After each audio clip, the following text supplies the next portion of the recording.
In the shadows of the system, families torn apart. Tiff and the Punisher rise up. It's time to fight from the heart. CPA's knocking at the door with lies and twisted files, stealing kids in the dead of night, erasing all our smiles. Courtrooms rigged, judges blind, rights stripped away so fast. But we know the Constitution, we're breaking free at last. Fight CPS, Expose the corruption, parental rapes, our revolution. Tiff and the Punisher, we're taking a stand. Reunite families across the land. Abolish the abuse, restore what they took. With knowledge and fire, we're rewriting the book. Child support chains, police at the gate, family court battles, sealing our fate. But warriors unite, share your stories bold. Constitutional shields turning fear into gold. From investigations to reform, we demand no more violations. We'll reclaim our stand. Hear the voices rising, echoes in the hall. Parents fighting back, we won't let them fall.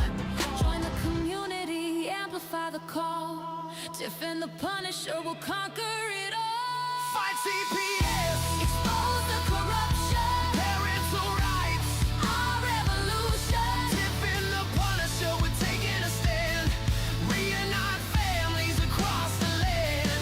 Abolish the abuse, restore what they took. With knowledge and fire, we're writing the book. Subscribe, share and rise, together we're strong. Tiff and the Punisher, this is our song. Fight CPS.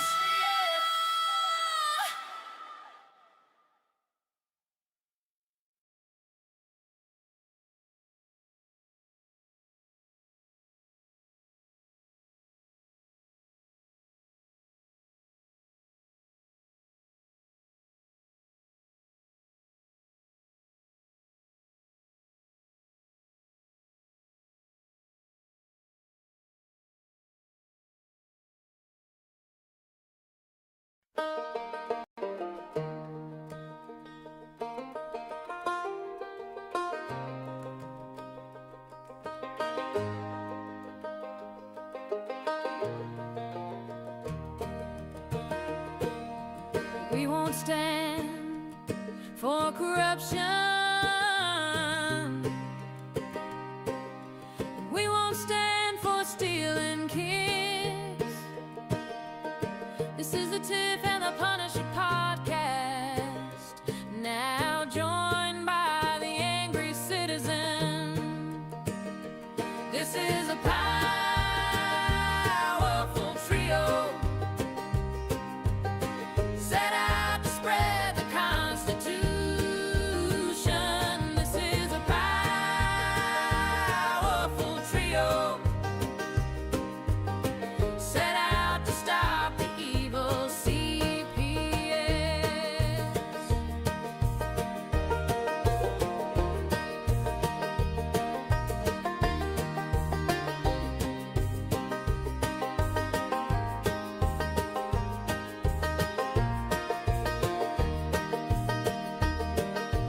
We won't stand for corruption,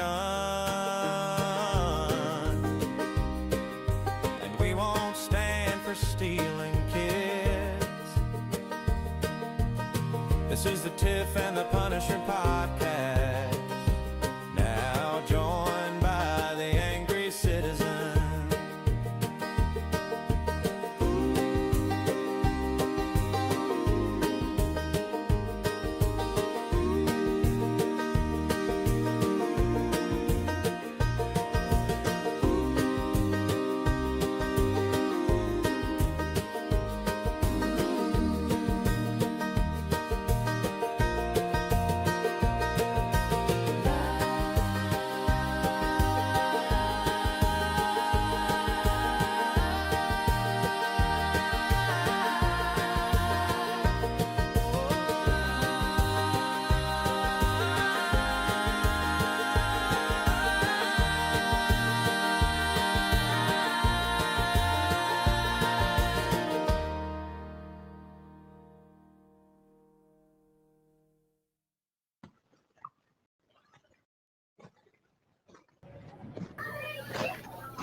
Darren, my man. Mr. Dana, Tiff. Hey, It's where's all Debo. Friday night. Are we excited It about is. Yes, Kingston said, "Oh my God, Yaya, look, there's a Barbie doll on your show." I said, "I know, isn't she beautiful?" It's so great. So here it is, guys. This is what we've all been waiting for here, and I'm really hoping that at the end of this, that everybody comes to an equal understanding where everybody stands, and I'm hoping that this doesn't end in any sort of an animosity or any sort of any goodness. I think that this is a positive direction that the movement could end up in. That's what I'm really hoping for out of this. I mean, I don't know. What are you thinking there, Tiff? Yeah, I'm hoping so too, because in all honesty, everybody that's in this movement has something different to bring to the table, right? Mm-hmm. And if we would all just come together and bring what we have, we really true. Well, we're getting somewhere here in Virginia, but we could really move this thing so much further. But everybody wants to be attacking everybody and talking about everybody, and I'm over it. Mm-hmm. If you don't like us, don't watch us. That's right. Dana, Right. So, what's your hopes here, buddy? I'm thinking we're going to have a rational, logical debate, discussion. It's okay to disagree. At the end of the day, I'm all about facts. I've said many times, as you know, the truth is the sword of God. All right. And I have opinions and I have ideas, and anything I say, any claim I make, I am prepared to back it up with facts. And if you think I'm wrong, you need to prove me wrong. And if you do, I will concede. Prove me wrong, I will concede. That's the core of the debate, the discussion. We present our facts, we present our evidence.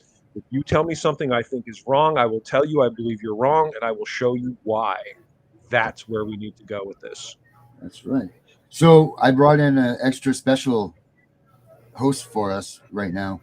I brought in the legend himself, Mr. Vincent Davis. He's the one that got me even going in this whole podcasting world and everything. I sat with him for, almost a year on his platform, and he's the one that taught me everything. The one thing that sticks with me to this day that he says, Darren, there's two things that don't happen in family law. There's two things that don't belong in family law. There's two things that don't happen in there. The truth isn't told, and the law isn't argued. And those are the two things that I remember that Davis always told me. I know I said it wrong. I'm sure he's going to correct me. But let's get him out here and let's see what he. Bring him in. Let's hear him say it. Let's hear Mr. Davis say it. Mr. Davis. Good evening, all. How are you, sir? I'm doing great. Thanks for having me on. I really appreciate it, Darren. This is exciting. The mentee has become the mentor. No, nice. Mr. Davis, you will always be that, my friend. Always, always. I still, to this day, I still speak highly of you. I talk about you all the time. Well, thank you. I appreciate that. I want to say one thing to Tiffany. Mm-hmm. Young lady, you have it exactly right. we cannot be fighting each other. I've been in this movement over 30 years, and I've seen people just fight and tear down each other. We are not the enemy. The enemy is CPS. Don't ever get that twisted. We need all of us to vote as a block, nationwide, state to state, federal, and we need that person you disagree with. So, Tiffany, you are exactly right. Let's join together, despite our differences, and make a change. I love this guy.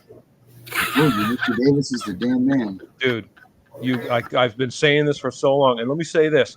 The devil loves discord. The strongest power the devil has, the devil loves to lie, and the devil loves discord. And that is getting his enemies to fight among themselves, because he doesn't have to spend one moment of energy fighting against people if he can get them to fight each other. We have to stop that. and unite on what we agree on. Hey, have you ever put 5 or 6 crabs in a small bucket and watch that no crab will ever make it out? Because once one is trying to get out or making it, the other one pulls him down back into the bucket. We cannot be crabs in a bucket. We have to support each other. We have to get our votes. We have to change laws. We have to vote in the right judges. If your state, has voting for judges. And this is done by people who you disagree with. Well said. So let's get ourselves together. I love it. Thank you. I love it, Mr. Davis. That's great. See, that comes from the man right there. You realize between Tiffany and him, you have over a half a century of skill and workmanship in this industry.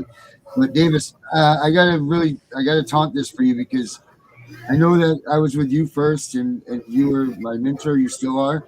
But Tiffany has one of these, Mr. Davis. Look at this. Oh wow! What was that? That's the NAACP Presidential Award that she won this past. Wow! Yeah, so she's great. I couldn't have gotten a better second to you, Mr. Davis. But that all being said, we got Jessica Saxton and we got Lewis Ewan back here, and those two are they're ready to tell us what they know, what they don't know, and we're going to hear what it is that they needed to say, that they're all fired up. So let's get live. Let's do like a little intro of each of them, and then we'll let them go at it, right?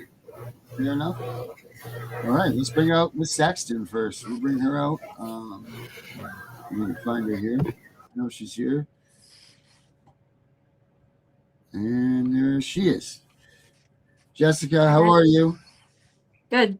How are y'all doing? We're good. We're good. Do you want to, why don't you give everybody a little introduction of yourself and tell everybody what you are about, what you do, what you think you want to do, or whatever. Just give us an introduction of you. Sure. So my name is Jessica Saxton. I got started in this advocacy world, not by choice, but out of necessity. And that was as a result of family court, watching the injustices happen right before my eyes, not being able to understand or make sense of any of it. Once I reached out to other families that had the same judge as me, that's when I realized that this was a systemic issue, at the very least within our small county.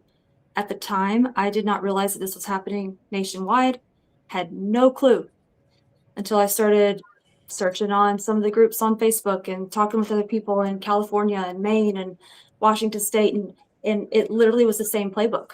And I have a high level for justice, always been that way. I was the person in school that would punch the pretty girl for picking on the the person that they didn't like, and Nice. had a couple of fights like that in my life. And so I have a very high level for justice, and I just thought, this can't happen anymore, and I don't know what to do. I mean, I technically started this publicly on April 8th after they took my daughter, so less than a year. And I'll be the first to admit that I didn't know at the time what I was doing. All I know is that we have to expose injustices that's happening. We must get these children back to their families, and we've got to abolish family court, because they cannot continue to profit off of the destruction of our families. And so that is my main ministry. That's what I'm out to accomplish. Awesome. Well said. Very nice. Fantastic. Do we have any questions for Jessica? Anybody here on the panel? Or do we any questions that you want to come up with real quick? Or do you want to move on to Lewis? Mr. Davis, you got any questions? What state and county is she in? I am in Blount. My case is out of Blount County, Tennessee, which is the neighboring county south of Knoxville. So that's where it all started for me. Do you know Connie? Connie Regule? Yes. I've spoken with her a few times. Yes, but I do not know her personally, no. She's one of my heroes. Yeah. It's good to know. Yeah. High praise. Yeah. I still carry that too, Mr. Davis. We have Connie on here as regular as she lets us. She's really busy now, but we still keep in touch with her. I keep that land open. So another thing that I've learned from you, one of your contacts, Mr. D. All right. Anybody else? Tiff, you got any questions for Jess? Oh, yes. I don't have any questions. I just wanted to tell you that my little grandson thinks you're a Barbie doll. So don't take that offensively.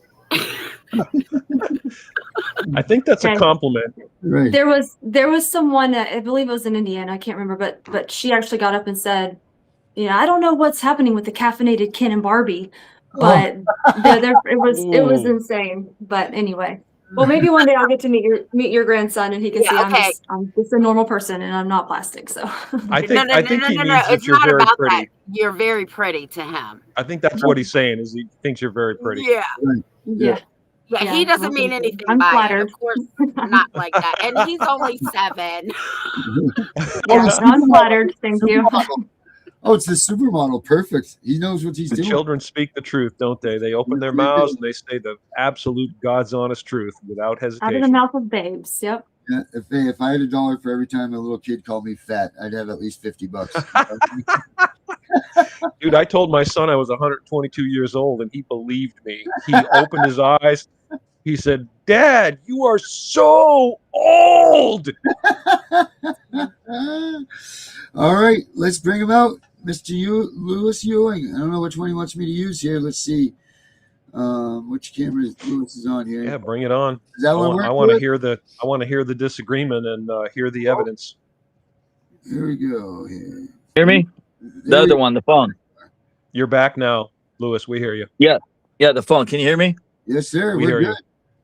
Okay. The disagreement I have with what everybody just said about attacking each other, I agree 100% if people are promoting valid, legitimate legal arguments. However, the problem the family law movement has right now is the same with a lot of other groups. There are sovereign citizens, patriots, patriots for profit, attention-seeking opportunists, and grifters who are coming into the movement and taking advantage of parents' ignorance of the law to scam parents out of money and teaching them wrong legal theories. Okay, so Mr. Davis, I'm sure you're going to agree with me on this. Rule 17 and Rule 20 are both court rules. Jessica Saxton and Tanoa Downing have been going into... I'm sorry. I'm watching YouTube. Can you guys see me and Lewis? Yes. You can? Okay, I can't see me. Okay. So All yes, right, just wanted to make sure. You. Go ahead. Let me make sure that. Let me check that too. I'm sorry, Lewis. It's fine.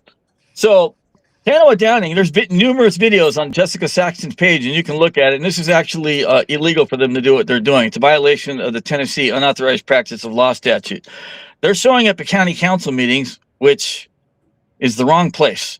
They're saying, you can listen to her tapes. I'm here under the authority of Rule 17 and Rule 20 by the United States Supreme Court. There's no such thing. They made that up. Neither Rule 17 and Rule 20 were drafted with the intent to make an appearance anywhere. You don't even go to court and say, Your Honor, I'm here under the authority of Rule 17 and Rule 20 by the United States Supreme Court. Listen to her videos. That's exactly what she says. Now, both rules are a legitimate court rule. Rule 17, when you read it, okay, you can file what's called a Rule 17 motion to name the real party in interest. So you're either asking the court or the other side to name the real party in interest. That's all it is. It's a court rule. You can make a motion out of it called a Rule 17 motion. Same thing with Rule 20 for permissive joinder. So if somebody has a vested interest in the case, they can file a Rule 20 motion for permissive joinder, asking the judge to allow them to join the case. And obviously it's discretionary. That's why it's called permissive joinder. It's a legitimate court rule.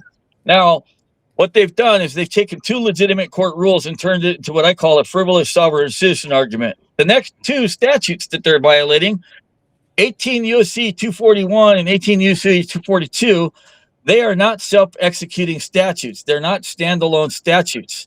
Okay, both of those statutes require that you cite the underlying offense first. You're talking about deprivation of constitutional rights. So an example would be if a judge set a cash-only bail or no bail for something like driving on license, driving on suspended, that would be illegal. Now, most state constitutions use the terminology all criminal offenses shall be bailable by sufficient sureties except for a capital offense, which is murder.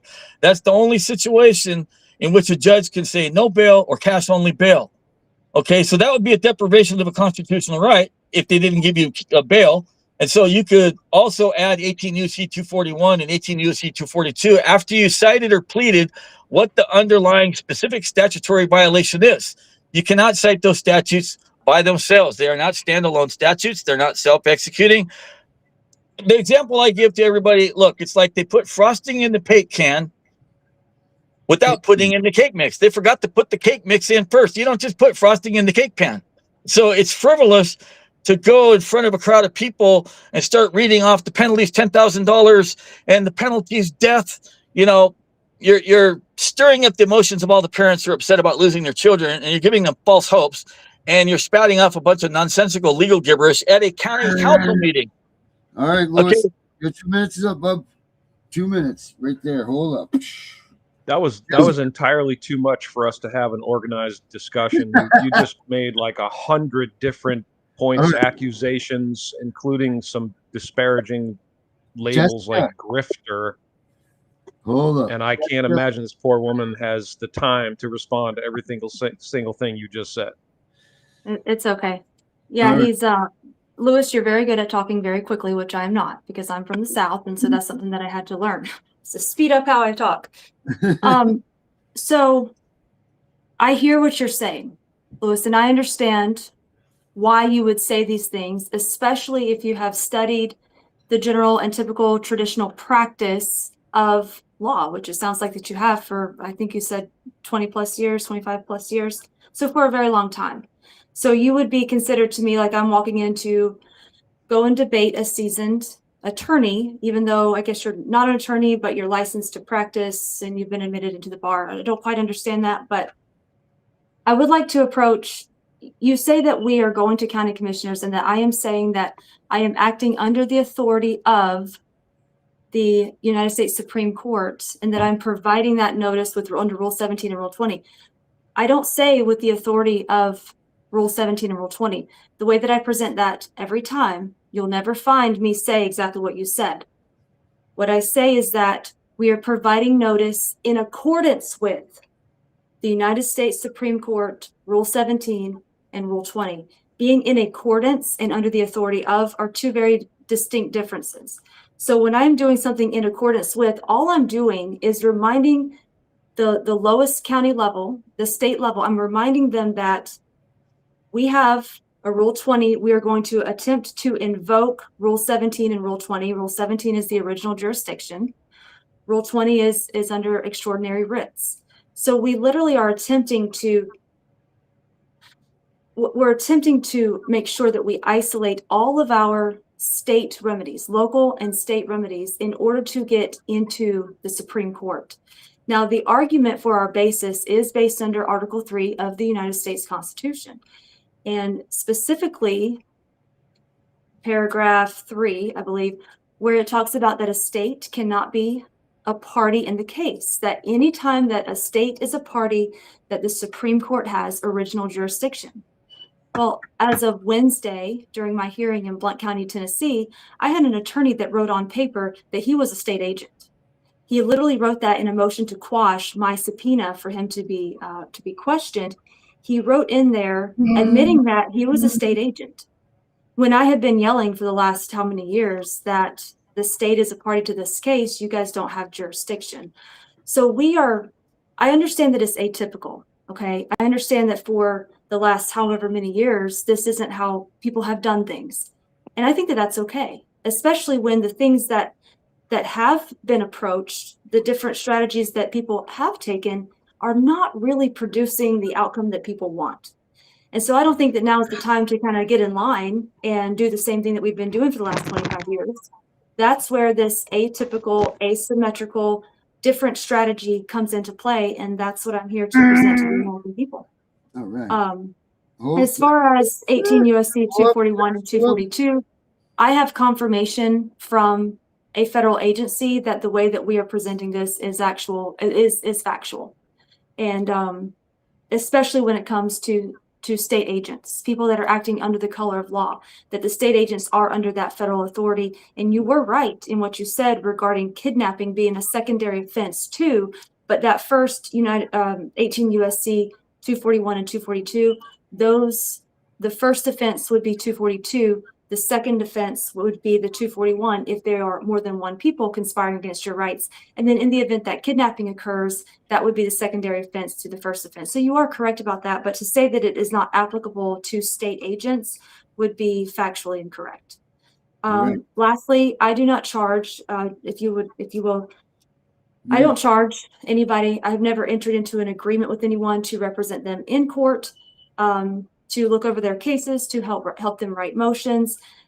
What I'm doing is collecting evidence, and we're using this evidence to expose the corruption at the county level, all the way up to even the federal courts and some of these judges that are in federal courts. So I'm not practicing law at all. I would love for someone to produce a receipt that says that I charged them for something and be able to tie it directly back to me, because unfortunately I do know that there are some scammers out there, but I've offered to have forensic evaluations, financial forensic investigators come in, look at all of my devices, go through everything, every nook and cranny, to literally separate myself from these scammers, because people are being scammed under my name and it's not me.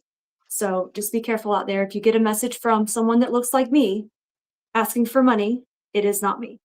So, and that's all I have to say for now. Mr. Davis, do you got anything to say at this point about what they're both saying there on those rules 17 and 20? Well, one more Yes. thing. Hold on, let Mr. Davis. Okay, go ahead. Go ahead, Mr. Davis. Well, you're asking for his response to the Rule 1720. I wanted to fill in one thing. Rule 17 and Rule 20 has nothing to do with county council meetings. So she's not in accordance. So she's swatching out the words and saying she's in accordance. She's not. There's no such thing as being in accordance with Rule 17 and Rule 20 in a county council meeting. It's frivolous. All we're doing is providing a notice. Mr. Davis. We're providing the notice to the county commissioners, because county commissioners are an extremely powerful body of legislatures that have the power to make some corrections in the local community. So it's not a court. I understand that we're not going into a court to present these as evidence to a judge. I understand that, but we need to make them aware. This is also part of the education process, even to the county commissioners and the city councilmen, that this is a big deal. These are issues that are happening in your local jurisdiction, and you guys have the power to correct some of it and apply pressure at the state legislative body. You guys have the power to do that, or stop funding CPS. All right, let's see what Mr. Davis has to say. Mr. Davis. You both present very good with respect to the work that you do. It's hyper technical, and what I think that you guys both should do, continue do what you are doing, but add a component to your service or to the help you give people. And that component is start accumulating votes, accumulating people that you can call on to go to the ballot box and make real change. I've been doing this for over 35 years, 37 years, and I can tell you that sometimes when you get lost in the technicalities of the law, it's a trap. It's a trap that CPS sets and you fall into. Continue what you're doing, but get people together on a database in your state, in your county, in the country that can get together and vote. I don't know if you guys know this, but all of these laws in every state and county are based on federal regulations, not even federal laws passed by Congress. They're federal regulations passed by an administrative body that all the states have to comply with because of the federal money. Get your congressman or your congresswoman together and talk to them, lobby them for change. Here's one change that I would suggest. ICWA has some very stringent laws with respect to when you can take an Indian child away and what you have to prove to keep that child away. That shouldn't just be for American Indians, it should be for all American citizens. Give these people, these parents, the right to vote, the right to have a jury trial, right? Give them the right to leave out hearsay. I don't know about your state, and in my state, hearsay is admissible. That's an abomination to the evidence Really? codes. Yeah. Not Wow. only is hearsay admissible, but multiple hearsay is admissible. And the rule is if it's in the social worker report. But most trials that I do, judges tend to let in hearsay that's not even in the report. Wow. So you can only change that one way. It's not by marching. It's not by complaining. It's by getting people together and voting. Thank you. That's very good. Thank Mr. you. Davis. That's the All right. very thing I've been saying for years myself. And every flipping time I bring it up, some Yahoo leaps up to tell me why I'm wrong and it won't matter and they don't care. And anything they can do to shoot that down. And brother, you have said exactly what needs to be said. We need to vote in the people that are going to do the damn job the way we, the people, need it to be done. And if one more thing very quickly, and then I'll yield to you, Darren, to go back to subject matter that's relevant and that we're talking about. My initial, Lewis, when my initial impressions of when you were describing your grievances or your disagreements was a hint of venom, bro. It was more than just I disagree with what you're saying. You used the term grifter. That's a harsh accusation. And I don't know this woman. I literally just met her. But I'm not getting one little hint, the tiniest hint of grifter. So I would ask you to rein that in and ask yourself if that is in fact justified, because I don't really believe it is. Maybe you disagree with her and maybe she's doing something wrong. Okay, I don't know. But grifter is pretty harsh, bro. You're slamming at that It's point. spot on. It's spot on correct. And I'd like to explain. Okay, I've made up when I get your email address, I've made up a list of 16 things that don't work. Now, I've been involved with the family law movement since 1999. Now, in 1999, I drafted a free CPS cannot search your house without a warrant flyer for all 50 states using all 50 states' constitutions and state statutes. I also wrote a free 18 U.S.C. 5033 invoke your child's right to remain silent flyer. These two flyers have caused dozens of children to be returned home. These flyers have caused dozens of children not to be even taken in the first place. Now, the list of things that I say that doesn't work: marches don't work, rallies don't work, protests don't work, with the exception of one unique case where Stu Peters did a shout out for baby Cyrus in Idaho, and that's it. Signing petitions don't work. Speaking at county councils is a complete waste of time. Now, what Mr. Vincent Davis said, the legislature, okay, voting works, okay, if you can get people to vote on the subject. Okay, I'm sorry, but how is she that, a grifter? You're not answering my question. How is she a grifter? Got it. You go to a county council meeting and you speak and you ask for donations to get there to speak. At the end of the meeting, no child is returned home. What's next? Okay. When are we going to stop CPS? When are we going to get children home? And then they say, well, we want to go travel to the next county council meeting and we want more donations of money. Okay, now they do a second county council meeting and speak, and they've posted it on Facebook, which is all about me, I, because these people are attention seekers. And so at the end of the second meeting, they got to speak. No children have been returned home. None, zero, zip, nada. What are we donating to? You're just adding more accusations. These people are attention seekers. No, we're adding more facts. You still haven't shown me how she's a grifter. Yes, go ahead. Please do. Can I respond to some of this stuff? Sure. So first of all, it should be known that aside from having a LinkedIn account, I was completely off of social media since 2017, just after my son was born. That being said, I don't have this strange desire to have some type of social media or spotlight or whatever. As a matter of fact, if it was up to me, I would crawl back in a hole and close all my social media accounts down, and I would never be seen again. That's kind of where I'm at right now. Amen. I'm right there with you, Jessica. Believe me. Yeah, I really am doing this because people need something to believe in. And I'm not saying to believe in me. What I'm trying to do is make them believe in themselves. The county commissioner meetings, historically for us, for me, what it started was when I did my first county commissioner speech or public comment. I walked out of there and I was like, wow, that was really powerful. And the next one, same thing. I feel strong. I feel powerful.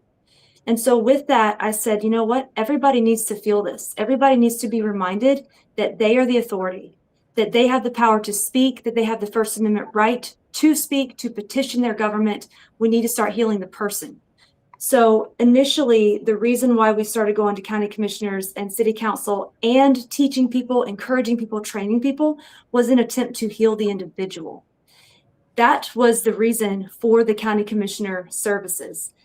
And what that did was it allowed individuals to go up into an arena that was very similarly laid out as your court. We have so many parents and grandparents and aunts and uncles that are in court pro se because the court and the system has taken everything from them. They cannot find anyone to represent themselves anymore. They don't have the money to pay for a good attorney. And so now they're left having to learn and going to speak and speak for themselves. I mean, going to court and speak for themselves. And so I said, you know what? This was powerful for me. Let's start extending this. And that's when we started encouraging people to go to their county commissioners. And we've seen nothing but a positive outcome from that.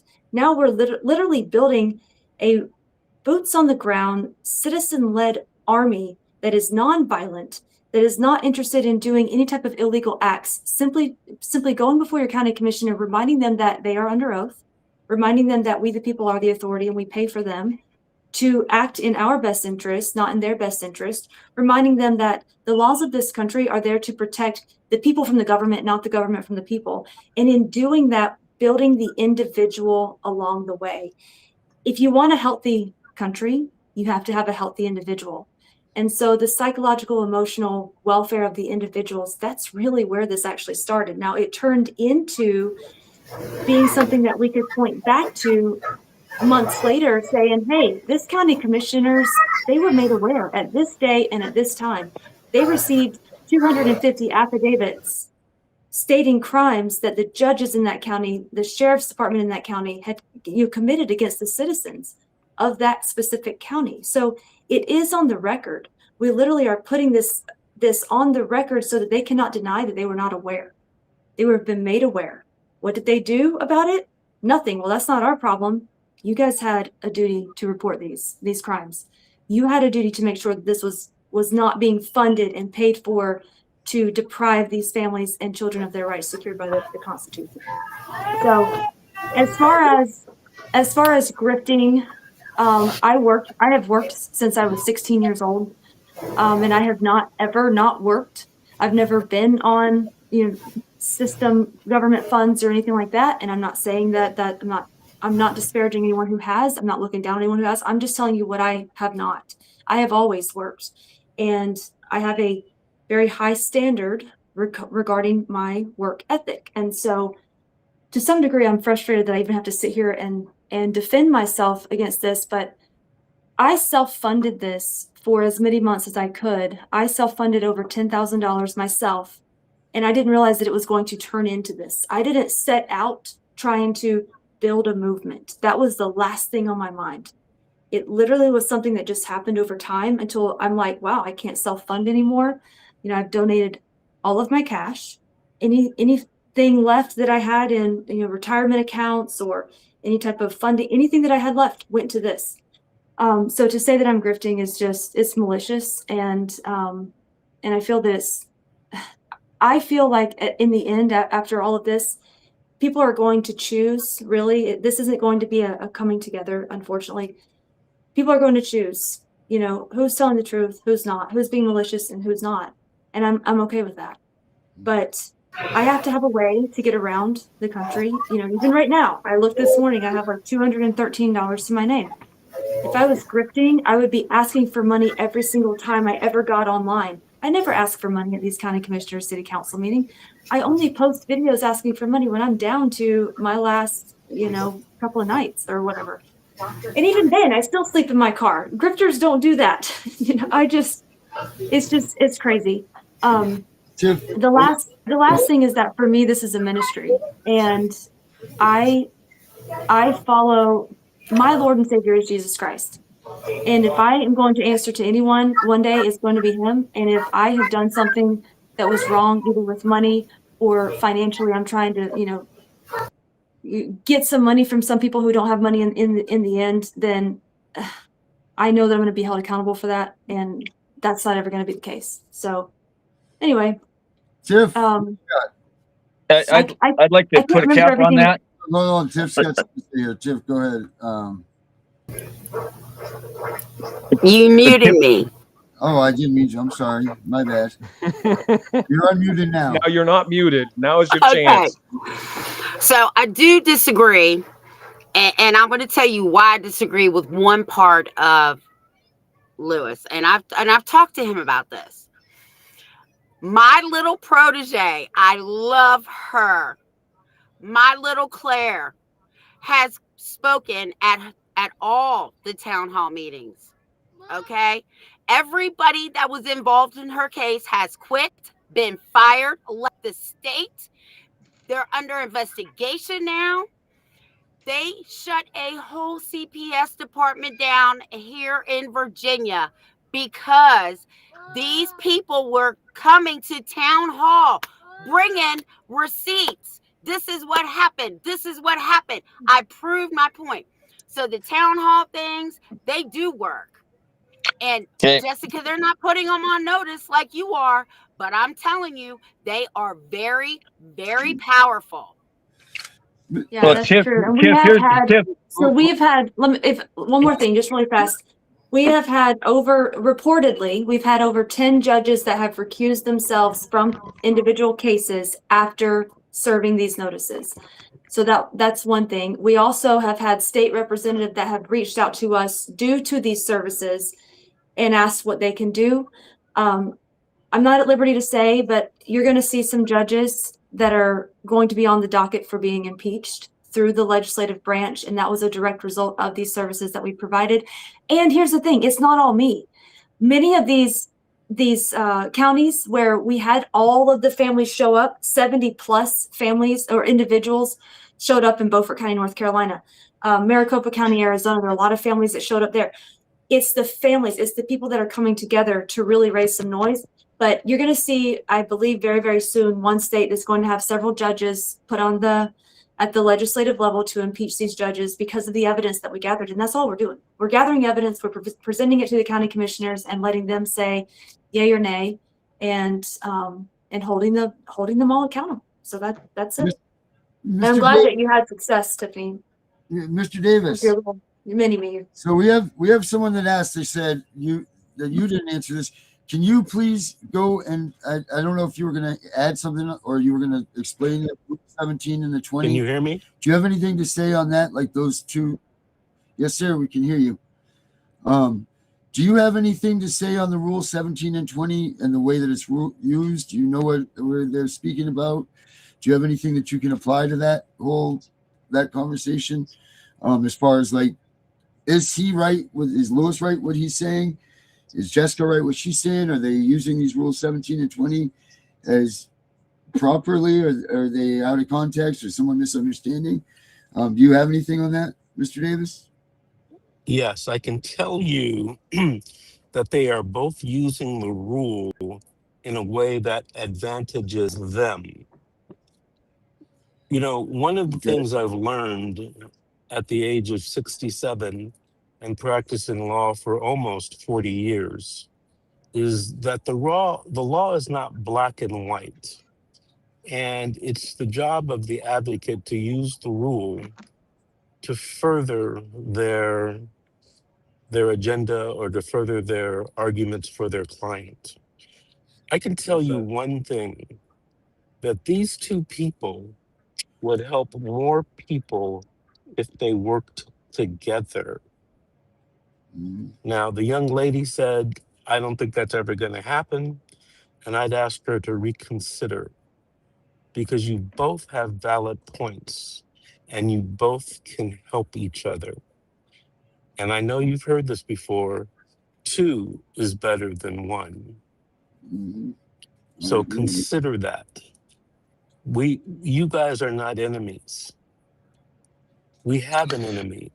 It's called CPS. Focus on that, not on each other. And by the way, as an attorney, I charge money. I saw a couple of my clients on this broadcast. You can ask them. So I don't have a problem asking for money if you're providing a service to someone. And young lady, if you don't get any money, you will dry up and you will blow away and you won't be able to help anyone. So you better figure I out. refuse. You had better figure. So I refuse to accept money, and the reason why is because there are some families who have more. There are some individuals who can help the cause, and there are some families that cannot. And so I'm not going to be part of this traditional system where pay to play. That is not for me. I am here to cause some type of a systemic change. I want to try to get this so that it's an even playing field across all of the states and all the counties for all the families. And so I'm not going to deprive one family from having the same type of services, if that's what you will, because they cannot pay. And so it's against what God has charged me to do, honestly. And I am in a position where if I don't have the funding that I need, then that's maybe God's going to tell me to go back to Tennessee and get a job and be a contractor for the next, government or whatever. I'm just saying, I'm going to wait until I don't have the financial means anymore. And then that will be God telling me to move on. And that's it. So I disagree with you, because God's not going to tell you that. But if you think he's telling you that, that's between you and God. But you could help a lot of provide people. The funding. Okay.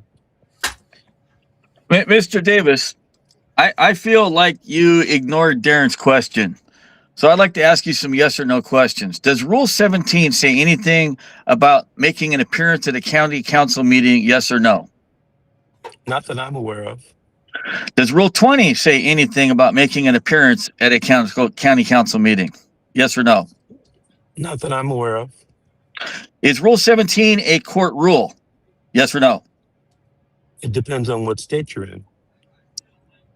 Well, there are a few states that have a similar rule about naming the real party in interest, and they do use a different number. But the fact is, most states use Rule 17 to name the real party in interest, correct? What set of rules are you referring to? The civil rules. And you can look at the federal civil rules of procedure, Rule 17. Okay, hold on a second. There is something called the Federal Rules of Civil Procedure. Yes. They apply primarily to in the U.S. District Court and the U.S. Court of Appeals. Yes. Yes. 100%. People have talked about going to the U.S. District Court.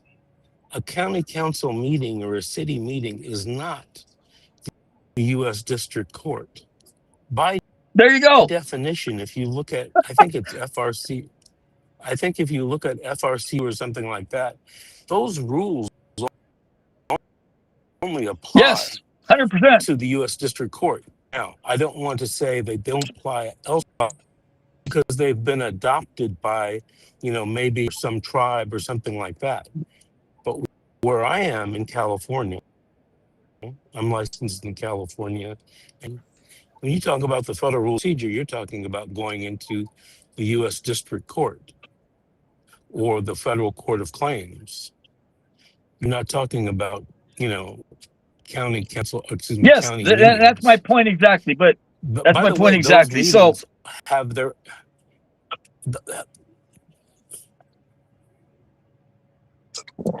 those you just made my point. By the way, have their own rules of procedure. You just made my point. Federal Rule 17 applies to federal courts, and the state Rule 17 applies to state courts, correct?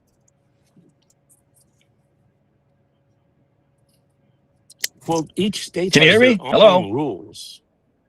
Like Yes. the rules in can you hear me? Okay, the Yep, rules in we're there. We're there. California state court are called the California Rules of Court. They are not the Yes. federal rules of civil procedure. They're similar, but they're not the same. So you have to, that's why I asked you, you said, do the rules apply? Well, what venue are you talking about? Right. And Right. we're talking. But we're talking about a court as If you go opposed to a county council if you- meeting. But why is she not allowed Which to court, talk a about state that at a court or county federal court? council meeting? Your objection is she's bringing these things up at a council meeting, and I'm still waiting for why is that bad? Because I it didn't doesn't say it was apply. bad. You're in the wrong venue. You're in the I'm wrong not bat talking to channel, you, the Mr. wrong David. I'm bat time. talking to Lewis Ewing. He is very apparently really unhappy with the fact that she's doing this. I'm still waiting for why is it bad? Why you said it doesn't apply. If it gets her traction, if it gets results, why wouldn't she use it? See, you just proved my point. It's not getting any results of any children returned home. Zero. That's not a scientific statement. Again, why wouldn't she use it? You're saying no kids get returned home as a direct result of her using that in a county council meeting. That doesn't mean it's not a good thing to do, or that she's not wise to do it, or that it's not somehow gaining a traction or a positive effect. And you still haven't proven your accusations, your very harsh accusations of grifting and self-serving. Show me the evidence. Okay, show me the evidence of a child that's been returned home. That's not an answer to my question. All right, so You're deflecting. Mr. Davis, You just deflected, dude. You're trying to change my question. I have to direct. Okay, I'm done. You've answered my questions. Thank you. No evidence of grifting. No evidence of being self-serving. Mr. Davis. Look at this. The parents are poor. They're low income. And they don't want to waste money contributing to something that's not going to get children home. They don't want to get ripped off. All the parents feel that way. Mr. Davis. Well, okay, go ahead. Sorry, go ahead. Yes, no, okay. Darren. I don't think Go it's ahead, fair Darren. to say that. Oh, So sorry. what the question is this: if Jessica is going into the town council meetings, is she saying there that she's saying on? I don't want to misquote her. You're saying there as can you repeat it, Jessica? On accordance with the Supreme accordance. Court, right? Yes. Is she using those statutes? Is she misusing those statutes in the court to the town council with addressing her with whatever when they're putting these people on notice? The purpose of Rule 17 is you're asking the court to name the real party in interest. That's the only purpose of Rule 17. You're asking the court to name the real party in interest. That's all it is. But she said, she's making them aware that they can do something about this, and then explaining this, that they are part of this problem, right? So, Mr. Davis, I ask you, when she goes in and says she's doing this in accordance with what Rule 17 and Rule 20 are, yada, yada, yada, I don't know them, is she misspeaking to people by quoting that? The answer is no, not really. Okay. At the beginning, a few moments ago, I told you it's her job to use anything that she can to further her interests or her client's interests.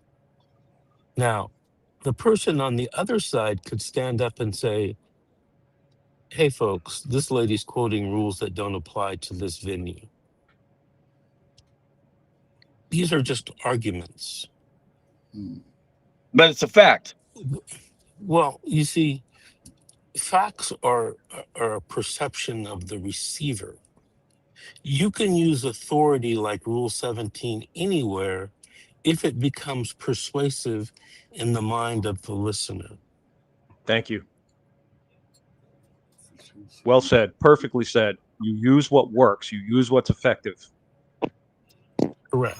Well, I'm going to tell you, I've been on Vincent Davis' show. It's been a long time. I don't know if you remember Mr. Davis. I used to come on with Amanda all the time. And at that time, I do remember you. Right. I didn't say a lot, but I've been doing this for as long as you. And I got to tell you, I do what works for me and my parents. And I've said it on here multiple times, and people still contact me and say, oh my God, what do I do?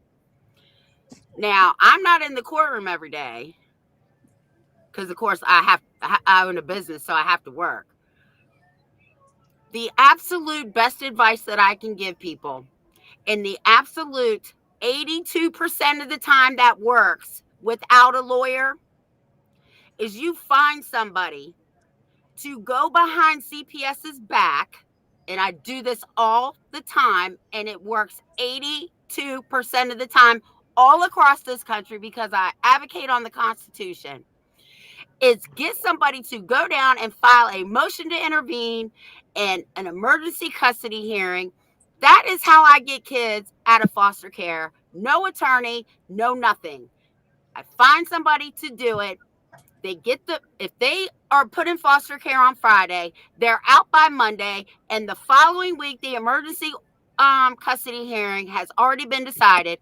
The magic is you got to beat them to the courthouse. The first one to the courthouse wins. Not only that, no child, no CPS case. The case is closed. That is how we win. But, Jessica, you do what works for you. Because I'm telling you, and we play these all the time. My little mini me goes to these town hall meetings. She says names, she has dates, she has proof, and this woman is whooping asses over here. Praise God. Yeah, that's awesome. Another point I wanted to raise too, that Jessica keeps talking about non-existent emolument violations, and I'm going to warn everybody: if you raise frivolous arguments in court, sovereign citizen arguments in court, the judge will stop that person from speaking, and they will force counsel on them. They're going to lose their right to represent themselves pro se. And here's another thing: I want you guys to look up this lady's name, Neely Blanchard. She followed the advice of a sovereign citizen who invented the E-clause. The emolument clause argument was a guy named Christopher Hallett. She got inside information that Christopher Hallett was working with CPS to help steal people's children. She shot and murdered Christopher Hallett right in the face. And Neely Blanchard right now is serving life in prison because she killed a sovereign citizen. And that's 100% his fault. Okay, so if you're teaching people frivolous arguments, you're the cause of them to lose their children. As far as I'm concerned, Christopher Hallett deserved to die. And so does anybody else who teaches wrong arguments. That's, again, pretty strong language, Louis. But just to clear the I believe record, in it, 100%. I do not present myself as a sovereign citizen. I was actually interrogated and detained by Homeland Security back in July for someone falsely making an accusation against me, threatening a judge. And when I was detained, that was one of the questions that they asked me. And I thankfully, I had all of my evidence for court there. So I was actually able to show the Homeland Security officer who was asking me all of these questions, the evidence that I had against the judges, the guardian ad litem, the attorneys, the clerk of court, all of these things. And it was funny how that was flipped, because by the time I finished with my interrogation, he was referring me to go directly to the FBI that evening based off of all of the evidence that I had there, because I was prepared for court. But he asked me specifically, do you classify yourself to be a sovereign citizen? And I said, no, why would you say that? And he said that that was one of the things that was put through the allegation on their tip line, that I was pretending to be a sovereign, or I was a sovereign citizen. And the answer to that is no. I don't subscribe at all to the sovereign citizen ideology for several reasons. One, I do think that it's a psyop. For all of you guys out there, it falls right in line with every other psyop that the United States, through CIA, through DARPA, through whatever else, has already done to the United States, citizens of America. And so you got to start looking at it. This whole sovereign citizenship movement, it is a psyop against you. That's the number one reason why I am out on the whole sovereign stuff. What I am trying to do is bring the Constitution back to a state in America where everybody has the rights that are secured in this document, in this foundational document, so that when we walk into court, we actually have a right to a jury trial. Doesn't matter what court it is, we have a right to a jury trial. That our children cannot be removed without due process of law. That anytime our property is taken for public use, that we are compensated, just compensation under the Fourth Amendment. Or maybe that's the Fifth, I can't remember. Anyway, I'm just saying, there's a difference between this sovereign citizen ideology and what I'm doing. And what I'm doing is simply trying to make it so that all of the laws of America apply equally, that we don't have a two-tiered system of justice here, that the judges can commit crimes against us, attorneys can commit crimes, CPS can commit crimes against our families, and we have no remedy. No, that's not appropriate in our society. Another thing is that judges cannot create law. They should not be allowed to create law. Contempt of court is the most asinine thing I have ever heard of in my life, because we don't have the ability to question our accuser when we're held in contempt of court. They haul us off, and many states, you don't have a bond. You know, that's crazy, right?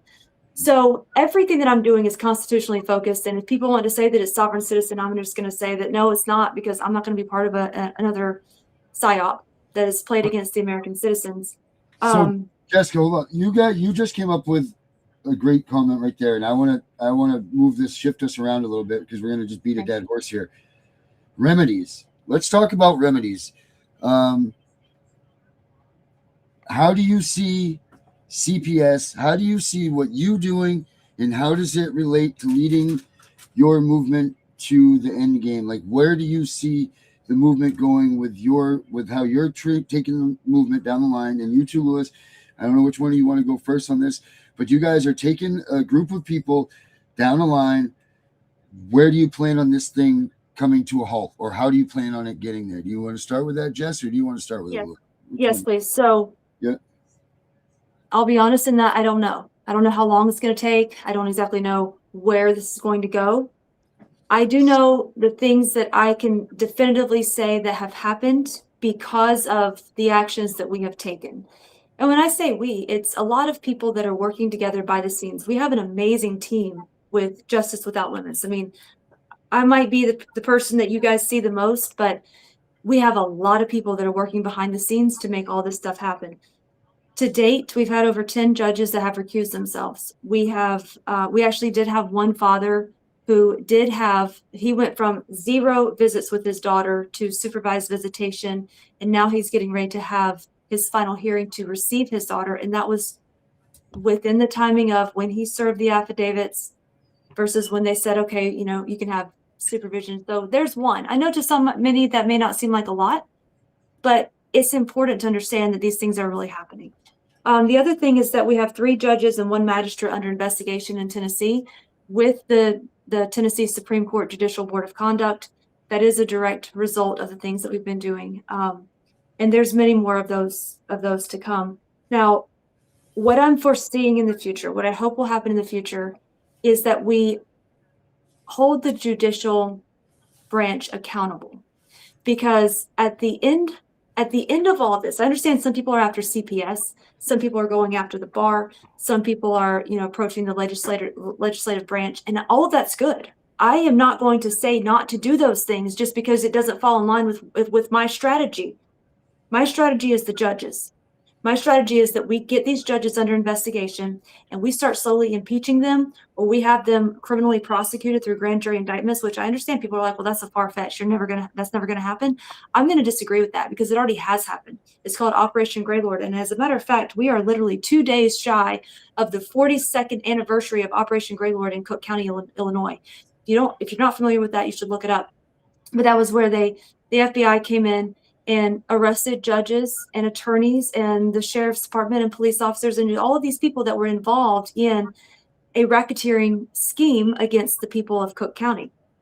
I think that that's going to happen again, but it's only going to happen if people are able to consolidate their evidence, get these judges under investigation, be able to go to the FBI or the DOJ and present a case, literally a case that will give them the power to be able to investigate.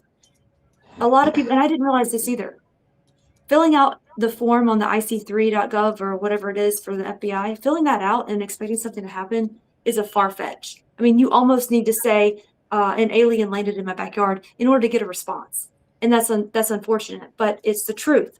And so with these dossiers that we're filing, the dossiers are literally styled like a presidential dossier, and they take a long time to create, but I'm willing to do it.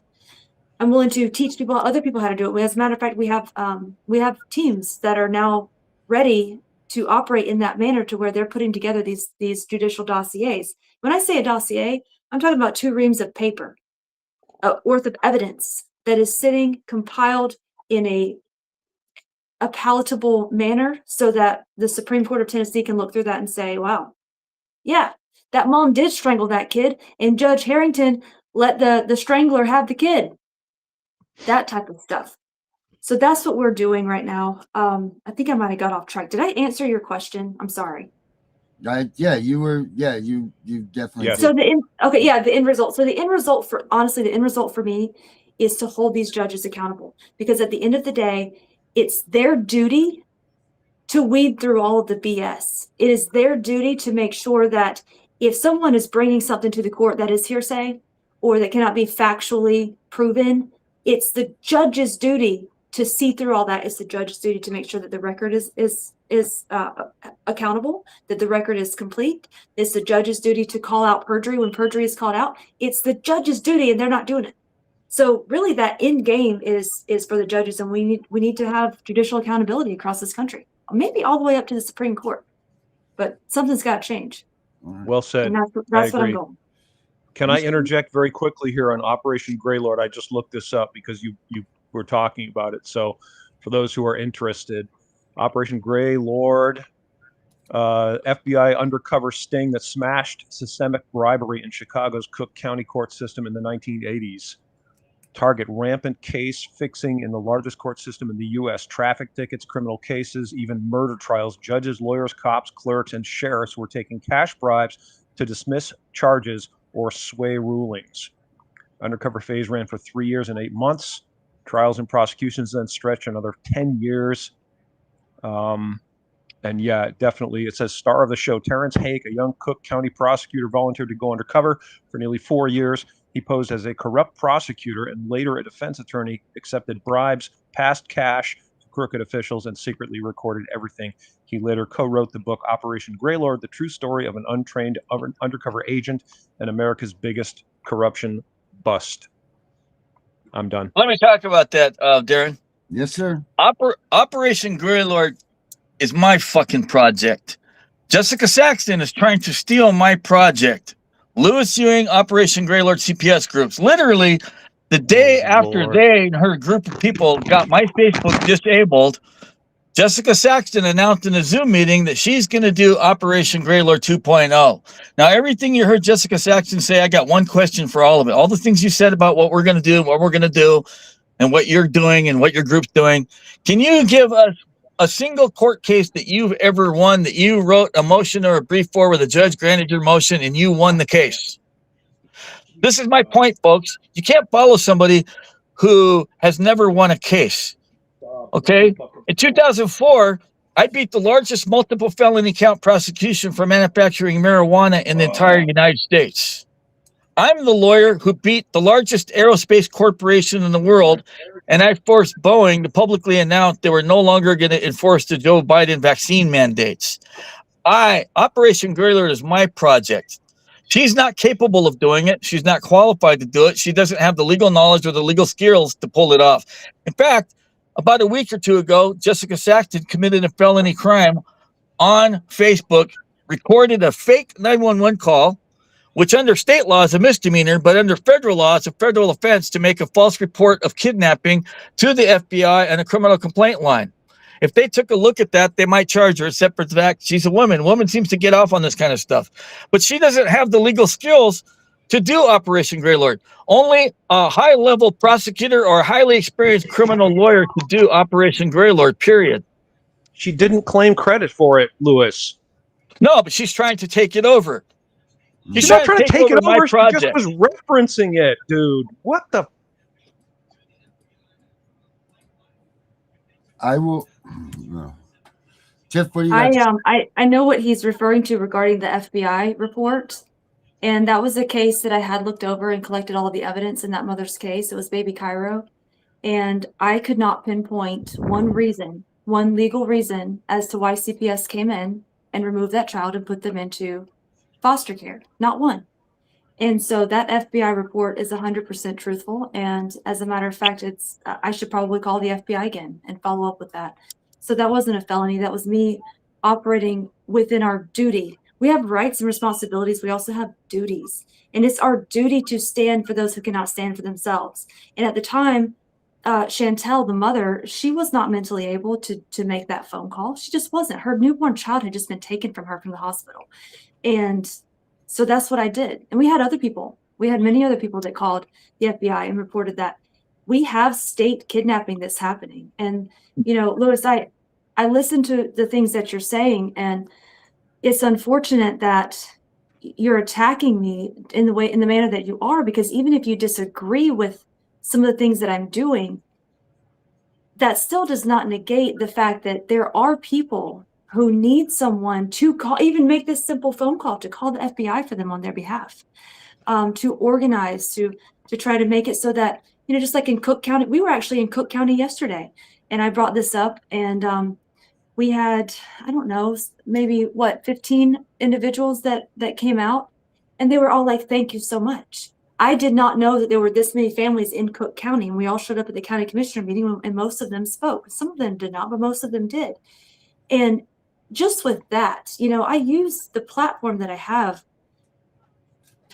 I use it for the benefit of everyone as much as possible, and including bringing people together. You know, did you guys have something else that you wanted to say? Because Louis has asked a bunch of questions, but I actually have some questions that I would like to ask him and have him respond to. Oh, go right ahead. Go ahead. Go for it. So, Louis, I would love to hear these. I pulled up your consulting contract, and it says here that it is non-refundable consulting fee schedule for those who want more information, but before they spend any money for your non-refundable consulting fees. Now, it looks like here that your non-refundable consulting fee is $1,000. Is that correct? No, that's not correct. Let me explain my consulting fee, folks. The chief attorneys in my area, Washington, Oregon, Idaho, Utah, North and South Dakota, Colorado, Montana, they charge $5,000 to $10,000 as a retainer. You get nothing, no paperwork for the retainer. I charge a $3,750 consulting fee. Now, the only thing my consulting fee has in common with an attorney's retainer, yes, you don't get any paperwork. What you're paying for is 25 to 30 plus years of legal knowledge. Now, the attorneys, they pocket that $5,000 to $10,000 without even looking at your case. I have the potential client send me a copy of their entire court case file, and I have them write their own statement of the case from A to Z, whatever the problem is in their case. Doesn't matter what kind of case it is. I do mostly criminal cases. Now, I also have them read the police reports, and if there's CPS involved, they have them read the CPS reports. If there's guardian ad litem involved, they have them read the guardian ad litem reports. Before they send me their file, I want them to write their rebuttal of the police reports. If the cops lied about anything, tell me what the lie is, names of witnesses, how you can prove it. Number two, if the cops, social workers, or guardian ad litems left anything out or omitted anything, you tell me what they left out, what they omitted. Or number three, if the cops or social workers or guardian ad litems put anything out of chronological or numerical order of how things happen 1 through 10, I want you to rearrange it 1 through 10. This is what I tell every potential client before they send me money. I send people that consulting fee notice in advance before I get any money out of anybody. So there's full disclosure, which I give, that the attorneys don't give about the retainer. Now, to my consulting fee notice, I attach a flyer called Attorney's Retainer. Now, many years ago, I was walking in downtown Seattle, and I decided to pay a visit to the Washington State Bar Association headquarters, and they had a stack of newspapers on the counter, and asked the secretary, can I take these home? And she said, sure. I couldn't believe what I was reading that night. Okay. They had a case in there from California. Question. God damn it. You know what, Derek? Tell that guy to shut the fuck up. Yeah, Dana. There's something wrong with him. He's one of them He's one of those sovereign citizen types. I could tell right off the bat. You say it to my face, dude, you get your teeth knocked out. Say it to my face. Bring it, ass. Yeah. Bring it. All right. My address is 4731 State Route 109, Mo Clips. Bring it. Okay, stop.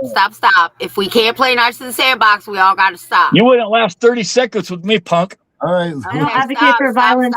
Just so everybody knows, I don't advocate for violence. Stop. I didn't see that one coming. Anyway. I didn't Hey, either. dude's got a mouth. Question. I'm explaining the law, and he's being a jerk. No, you're absolutely right. He's not acting the way he should. No, I'm talking about the law. So I was reading this article in the newspaper and asked the secretary, how many attorneys are there in the state bar? And she said 30,000. When I went home, I couldn't believe what I was reading this night. From California, the state Vincent Davis is in. This case says an attorney's retainer is considered a gift, a donation. This case says the attorney's retainer is considered earned at the time you gave the money, regardless of the fact the attorney has not performed any services for you. Like, what a scam this is. And then the final kicker on the case, this California case, says that the only thing the attorney is obligated to do is to give you a return phone call.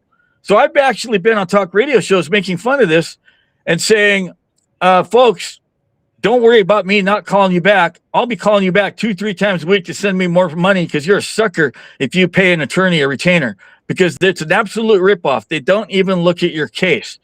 Now, when you pay me a consulting fee, because I want Jessica to know what people are getting, because that's what she's hinting to about how much it is and what did they get. Okay, so I read their whole case file. I take a yellow highlighter pen and I highlight every statute, court rule, and case law cited in the paperwork. I highlight dates that are important for jurisdictional or speedy trial purposes. And then I go on to the government website and I download, save down, and print out a copy of whatever statute they're using against them. And then I hop in my car and I drive 2.5 hours one way to the law library in Olympia, Washington, my state Supreme Court capital. I got to pay $2 an hour parking, 15 cents a page a copy. Now, all these notebooks that you see in the background behind me, all of those 3-ring binders I filled by hand, 1 page at a time, photocopying case law. This is something no attorney does. I do preliminary research on every case before I take a case, and that way I can give the client a realistic estimation. I'll call them up 2 to 3 weeks later and say, this is where you're at realistically. This is a realistic percentage of chance you have of getting a positive result. I'll tell you the client what their options are, if any, and then I'll give them my battle plan, strategy, or plan of action. And then and only then can I give them an estimate of how much or how little I want to charge them. And it's a lot more fair this way. Or do you want to pay the attorney $5 to $10 grand retainer, and then you call him up a couple weeks later and say, hey, what's going on? And he's going to say, well, if you want me to go to trial, I want another $5 to $10 grand. You don't know what they've done. They've never looked at your case. They just throw out big numbers hoping that you're dumb enough to pay it. But the fact is, I make my living undercutting attorneys. And some people say, well, Lewis, you charge thousands or almost as much an attorney. And I tell everybody, yes, this is true, but it's not fair to compare just the money, because judges do not like pro se litigants. I have to do 4 to 5 to 10 times the amount of paperwork that any attorney does to barely get the same stroke. But this is why I am winning 90 to 95% of my cases at trial or pre-trial. The court system hates me because I stand up against the bar. Right now, all you people, your choice is to hire an attorney as a member of the bar, accept a public defender as a member of the bar, defend yourself if you know how to, which most people don't, or hire me. Now, I put my ass on the line doing this shit. Why is there only one Lewis Ewing versus 30,000 bar members? I'll tell you why. Why is nobody else doing what I'm doing? Whenever the State Bar Act is caught up to somebody who's trying to do what I do, they make them sign a cease and desist order promising to cease and desist doing all work of illegal nature whatsoever under the threat that they would be prosecuted for unauthorized practice of law or practicing law without license, and they go out of business. We don't, you people out there, you don't have an alternative. You have no choice but to hire a bar member. I am a threat to all 50 state bar associations. I've actually been threatened by more than 20 assistant attorney generals from 20 plus different states that want to prosecute me for helping the people. Lewis, what is your bar number? I haven't memorized it, but I've posted it on my Facebook before. Let me look that up. But right now, my dues have lapsed, so it's not going to make any difference. It's not going to show. But next week when I pay it, it's going to go right back up, or they'll assign me a new number. And are you barred with the state? No, Or no. I was here. Okay, here's the thing. Here's you can look this up. Here's what allows me to practice. 2.48180 is the unauthorized practice of law statute. Okay, in Washington. Subsection 7 of 2.48180 specifically says, if other statutes, business rules, or regulations allows me to practice law, it's an affirmative defense to the charge of unauthorized practice of law. I out-debated Judge Dale Rammerman in 2004, the chief presiding judge of the King County Superior Courts, who traveled from downtown Seattle to Kent, Washington, to the Kent Regional Justice Center. Okay, he made the main presiding judge of that court, Terry Lucan, set aside because he had a plan to arrest me. They had no less than 5 sheriffs in the back of the courtroom that wanted to arrest me. This is no shit. The judge, when I walk up through the middle of those pews of the Church of Satan in that kangaroo court and went through those swinging doors into the marsupial star chamber, there's 3 sheriffs on my left. There's 2 sheriffs on my right, in the back of the courtroom, clinking their handcuffs. The very first thing Mr. Rammerman said to me was, Mr. Ewing, if you attempt to represent your client in my courtroom, I'm going to have you arrested for unauthorized practice of law. My response to Mr. Rammerman was, well, sir, if you want to be on the front page of the Seattle Times, the Seattle PI, and the Tacoma News Tribune, and you probably make it on Channel 4, 5, and 7 News, that you had me arrested for violating a statute you've never read. Shut this fucking idiot up. I think his mama dropped him on his head when he was a baby. I don't know what happened to him, but maybe his mother had sex with her brother, because the guy's dumb.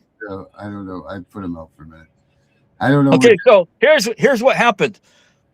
Dale Rammerman, the senior judge, at that time he was one of the oldest judges in the state of Washington, considered among the wisest, Dale Rammerman.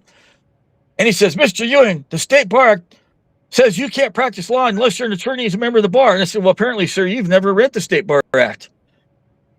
I said, do you have those green books behind you? Could you pull out RCW Type 2 and open it up to 2.48180? And he did, right there in open court. And I said, now read subsection 7. Now, I quoted it exactly what it says.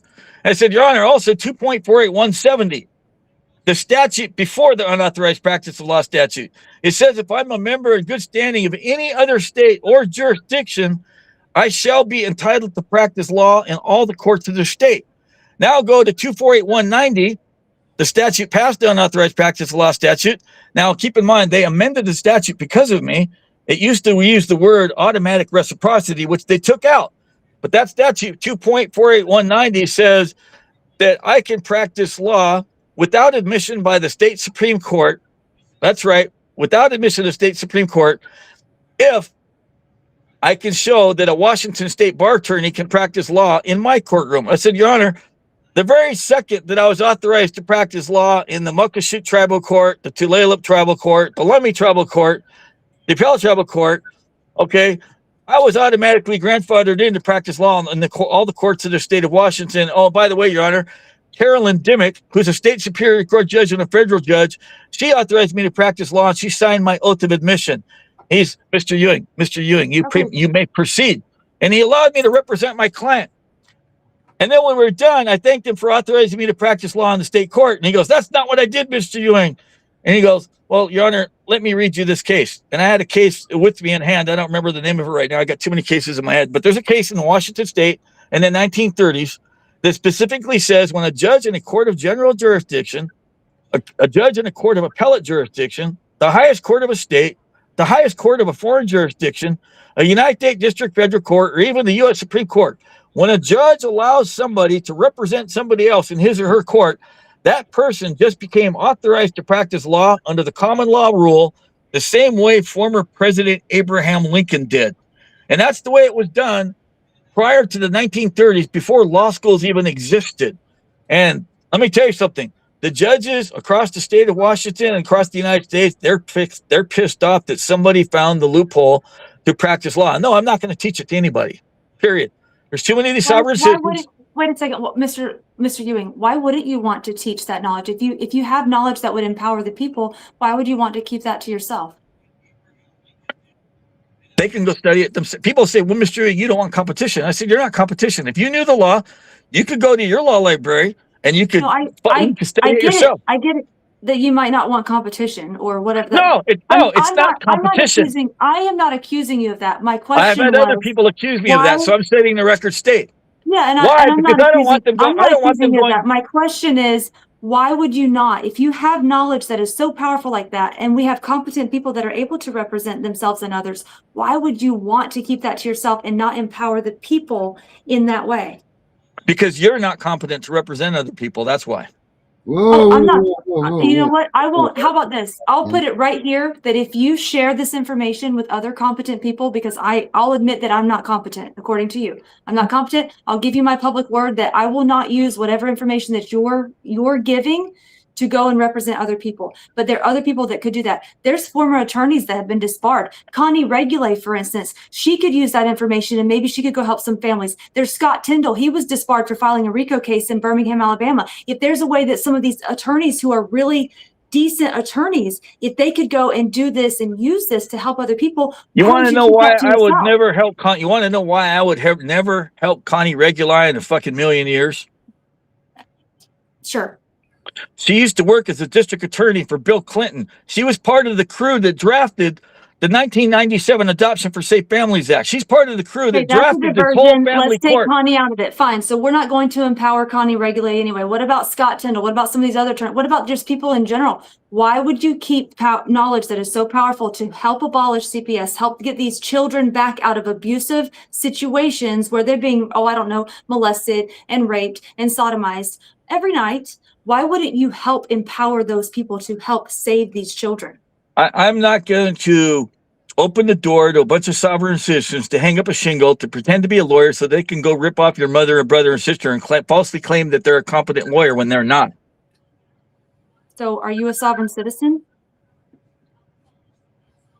No. And let me tell you what a sovereign citizen is. My definition of a sovereign citizen is the same as the police officers, the prosecutors, and the judges. A sovereign citizen, in my opinion, is a dumb fuck who thinks he knows the law. He's a fucking know-it-all. And when you see people online having trouble, they're the first one to answer them questions, and they give them a bunch of ridiculous advice like declare your status, perfect your status, don't spell your name in capital letters, the Goldfinch flag.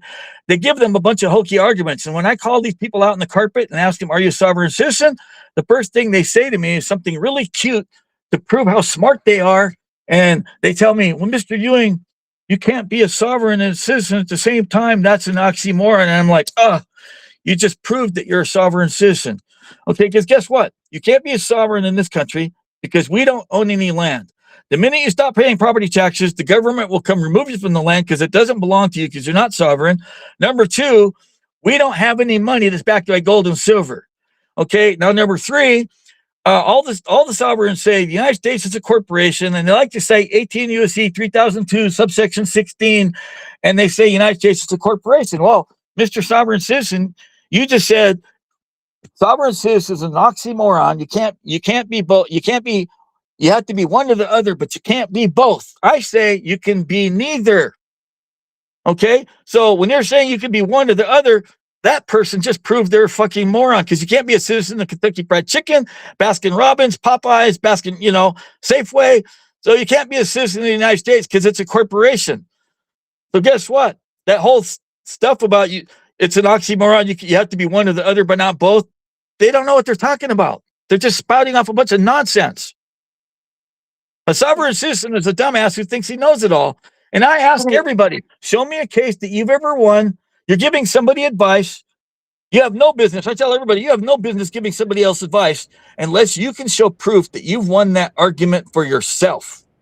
And Louis, nobody's trying to take credit from the cases that you've won. I think that that's where a little bit of this disconnect is coming from. We're not trying to take credit from you. People have done certain things and taken certain strategies and avenues that are different from other people, but that doesn't necessarily mean that they are wrong in that specific strategy. So if you've had wins and you've been able to help other people, that's amazing. I mean, it's honestly, and I mean that from the bottom of my heart. There's a couple more questions. So regarding your contract, and I know we got off here, but your consulting contract, it says that for large files, add $1,000 for each ream of paper. That's Oh, yes, 50 yes, cents yes. a Well, let me page. explain that. So, I've so had if someone people is going to get, pay hold you on. $3,000, which was different. So I quoted that you had $1,000 for consulting fee. You said, no, that's wrong, that it's actually $3,000 consulting fee. And now they have to 3,000. add $1,000 for each ream of paper. Can you explain that? Okay, $3,750, $37.50. You're paying for 25, 30 plus years of legal knowledge first, whether it's 0 pages or 1 page. That covers up to the first 250 pages. Now, here's the problem. Okay, people agree to that. They send me the consulting fee. And next thing you know, I got 6 or 10 Baker boxes on my front porch. And I'm like, oh, no, no, no, no. I didn't agree to that. So I've set a rule.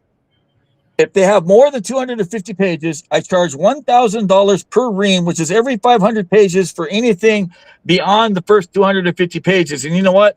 That's dirt dog cheap, because no attorney, no law firm is going to look at a ream for $1,000. No way. Not going to So happen. like my case, I mean, my case is, I think I paid 300. So my case is a little over 1,000 pages. So that would be 2 reams of paper. So I would have, so in addition to the $37.50, I would also have to pay $2,000 for If both of there's those reams if of there if paper. there's if So there's now a you're second, entering into, I'm sorry, so really quick. So now you're entering into, and you said before that, you know, attorneys in your local area would charge anywhere from $5,000 to $10,000 for a retainer. Now we're approaching $5,750 just for you to be able to look over my case. And it sounds like, according to this, that you don't actually represent people. According to your consulting fee, you don't actually represent people. They must be willing and competent to represent themselves. You No. just help them with the No, strategy they don't to have to be. represent. Is that correct? No, they don't have to be competent. Here's what I do. It's completely different than everybody else. Over the last 25 to 30 plus years, I've taken the best elements of an attorney and the best elements of a paralegal. I've combined them both and created a system and style of legal writing and presentation. An attorney couldn't do what I do. A paralegal can't do what I do. And so people who want to represent themselves, but they don't have the legal knowledge, they don't know how to do the legal research, they don't know how to do the legal writing, and they don't know how to present a case. I simplify all that. They don't have to be competent, because I get people that are dumb. Okay, I'll just straight up say it. I can send any dummy into court. And I'm not saying you're a dummy or all these other people are dummies, but I'm sending lay people into court. I got truck drivers, carpet layers, roofers, grocery clerks, real estate agents. I've even had university professors hire me to do my legal help. And I concentrate on writing a lot more. I do a lot more research and a lot better brief writing than any attorney out there. Judges are freaking out when somebody comes into their courtroom with one of my briefs filed. Okay, nobody wants to do the work that I'm doing here. I'll have no problem explaining to everybody, the whole world, the secret to my brief writing, because nobody wants to do the fucking work. Okay, for example, if I read 50 to 100 cases, I'll narrow it down to like the top half a dozen appellate cases, or just say 5, the top 5 appellate cases, the top 5 Supreme Court decision cases. Okay. Then I'm going to call up the client and say, I want you to purchase me copies of the whole court file. Okay. For these top 5 appellate cases. Now that could cost $50 to 100 to 2 or even $300 per case file. But keep in mind, somebody else paid 30, 40, 50,000 to get to the Court of Appeals of their state Supreme Court. And I'm getting their briefs for $200-300. I'll also say, I want to order the complete court case file for the state Supreme Court of their state. Okay. So then what I do, out of those top 10 briefs, I'll pick the number 1 best Supreme Court decision, and I'll take the published decision. This is the secret to my brief writing. Nobody wants to do it because A, it costs a lot of money for photocopying and printing, and B, it takes so much time to read all this stuff. Nobody wants to do all the reading. It takes too much for most people. So I'll highlight the most important quotes out of the published decision. Now, published decision might only be 2, 3, 4, 5 pages. This is where most pro se litigants lose their cases. Well, I cited this case and that case, and the judge denied my motion, and the judge is corrupt. No. The published decision is a pretty little story. The judges say, we're here to protect your rights, and these bad police officers, they violated your rights, so we're going to rule in the citizen's favor. State versus Ladson, best pretextual stop in the case of the state of Washington. Now, you order a copy of the court files, you're going to find 100, 150, 200 pages of briefing. And when you read that, you're going to see a whole bunch of cases and arguments that aren't in the published decision. Now you're going to go, oh, this is the real reason why the case won, and this is why I lost, because I only cited the quotes out of the published decision. Most people are too lazy. They're too cheap to do photocopying of the cases. I spend thousands and thousands of hours. Okay. Look at all these 3-ring binders behind me. If you could see, I don't know which camera we got here. Darren, you got a camera on my room? Let's see if I do or not. Hold on right here. You do, Okay, yeah. Louis, you obviously have a lot. It sounds like that you have a lot to offer to individuals and people. I'm reading your contract here, and what it says is that I do not guarantee any results in court, period. The only guarantee that I will give you is that I will get 100% of your money before you get any motions to dismiss, and I do not care if your trial is this week and your money is coming in next week. That's right, because I've had lots of people rip me off. Okay.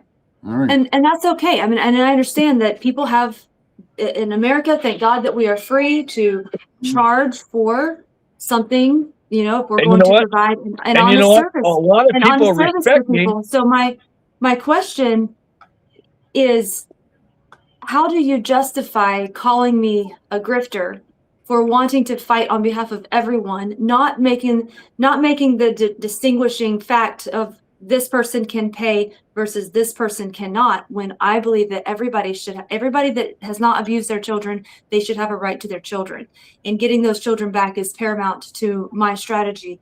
But yet at the same time, you're calling me a grifter while charging people really what an attorney actually charges, and guaranteeing them, you know, no results, and they actually still are representing themselves. You're not representing them.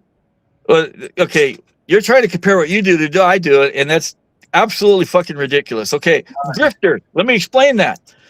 You've gone into county council meetings and misquoted. You've already talked enough about me. I think people understand what your claim is against me. My question is, how do you satisfy yourself in asking someone, a family who's already been deprived of everything, lost their children, everything is gone, right? How can you in good conscience say, here's the $37.50, you need to pay this, and then for every ream of paper that's another $1,000, and then say that you are acting in good faith? That's easy to answer. Okay. And the reason I provide that notice is because it's against the law to guarantee. No attorney will guarantee, so why should I? Okay, you're asking me to commit a crime. No, and anybody who guarantees a result in court is a liar and a scammer, and it's against the law. You want to hold me to a standard that you can't hold any attorney to. That's bullshit. No, but you did guarantee. You said the only guarantee that I will provide is that I will have 100% of your money. That is your guarantee. I don't guarantee anything. Just the only thing that I'm going to guarantee is the fact that I'm giving 100% of myself to this cause. So, I mean, some of this stuff 100% of frivolous information. Mine is legitimate work that does provide results. I win the majority of my cases, and I give out court case cause numbers to prove it. Right. Can you give out any court case cause numbers of any case you've won, whether you call it donation or selfless or whatever? And around. Louis, I don't think that you understand that our strategies are different. I'm not fighting in family court for people that are in court. I mean, all right, let me take that back. I am not representing people in court. I'm not providing the motions. I'm not addressing their specific case in any court because I'm not licensed to practice law. So everything that I am doing is extracting information that can be found through OSINT, that's open source intelligence, and trying to extract this information, build a dossier to get these judges under investigation, and ultimately get them removed so that they're not harming these families anymore. So our strategies is very much different, and I do have to have, unfortunately, money to operate. There's hundreds of people that have done what you've done. Everything you're doing now has been done before by hundreds of other people. All right, guys. All right. We get the point. We get it. He brings nothing new to the table. This is all. You guys are both different. The people have heard what you guys got to say tonight. I appreciate it. I respect both of you guys tremendously. I really, truly wish that a togetherness could come of this, opposed to an argument about this, that, or this. it doesn't seem like that is going to be what is the case, but so be it. You guys both put up great arguments. You guys both pled both of your cases. And after this night, it's going to be up to the people, I guess, to decide what happens with these things.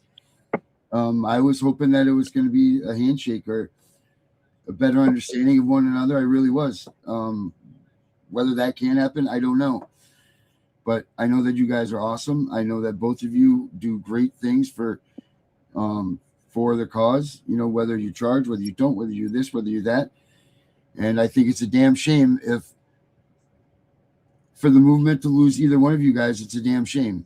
Well, So Darren, if she really wanted to make a difference with this movement, then she would become one of my voluntary state organizers or one of my voluntary county organizers. And she would not be speaking at county council meetings because I could make her effective where she could cause parents to get their kids back doing effective shit, not useless shit. So Lewis, did you ask her to do that? I've said it several times. No, but ask her now. Okay, Jessica, would you like to become a voluntary state organizer or a voluntary county organizer? Because I could actually teach you how to be effective and do things that would cause parents to get their children back. For real. Jessica, before you answer, remember, we're not enemies in this game. Like David said, we're all in this, even though it's not focused on one certain thing. But I will tell David you. Wiggle's a bad Lewis, example. Wait. He's Lewis, cuckoo. Lewis, put him on mute. Jessica, I think it would be good. Honestly, you got to get past his ego. Because I'm telling you, he's just, sometimes you got to deal with assholes. And he can be an asshole. Just like I could be a bitch. You know, we're women. We know how we are. So I think you should think about it, even if that's all you say tonight. But the reason I asked him to ask you is because I think that he can use you and you can use him to further this movement. I can make her 100 times more. I can make her 100, maybe 1,000 times more effective. I thought he was good. I had him on mute, but then I thought he could come back. Not yet. So Jessica, Right.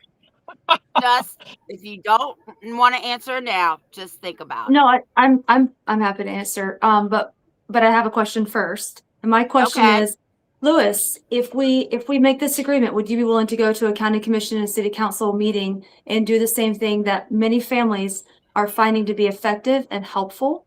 Would you be willing to go and at least do something similar in your local county? Absolutely not. Because what I'm doing is way more effective. Lewis, put him on mute for a minute. Lewis, listen to me. I like you. But you know what? Sometimes you got to give a little to get a little. Mm-hmm. You got to bend at some point. You ain't got to bend over. You ain't got to bend backwards. But you got to give a little to get a little, man. Listen to me. I've been doing this. I don't get into all that other shit you get into because that shit, I ain't got time. I got other shit to do. But listen, you have an ally. She just asked for you to do one thing. Can I unmute it? Yes. Effective, where she wouldn't be in the limelight, she wouldn't be in the cameras, she wouldn't be recording herself speaking at a council meeting, but she would actually be. All right. Here's where I'm going to believe that one. Lewis, just think about it, because I think that you really want to say yes to this. I just think. Of course he does. Of course he does. He just doesn't want to do it on the air. That's damn right. Hey, Jess, you did a great job. Thank you. Thank you for giving me this opportunity. I appreciate it a lot. You guys are always welcome here, and I think that we are going to see. I want to talk to her for a minute. Yeah, Jess, will you sit back for a moment? Sure. Yes. Thank you. All right. Lewis, thank you so much. Just hold on, Jess. Just hold on.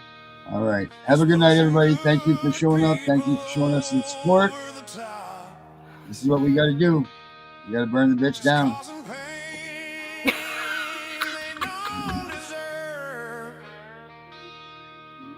These fucking judges, what a nerve. can smell the smoke in the air. People losing their lives every day. We can't stand for this bullshit game. It's time to light this shit on fire. Let's burn the bitch down. They take our lives. Let's burn the bitch down. It should be no surprise. Let's burn the bitch down. They deserve what they get. Let's burn the bitch down. There is no regret.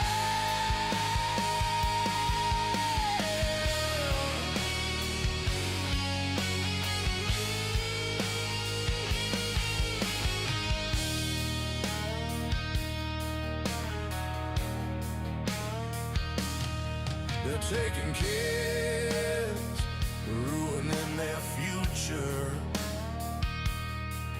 making dads run scared through the fire. The courts destroying families, they're such a liar. When the days turn into the nights, they give up, they have no fight.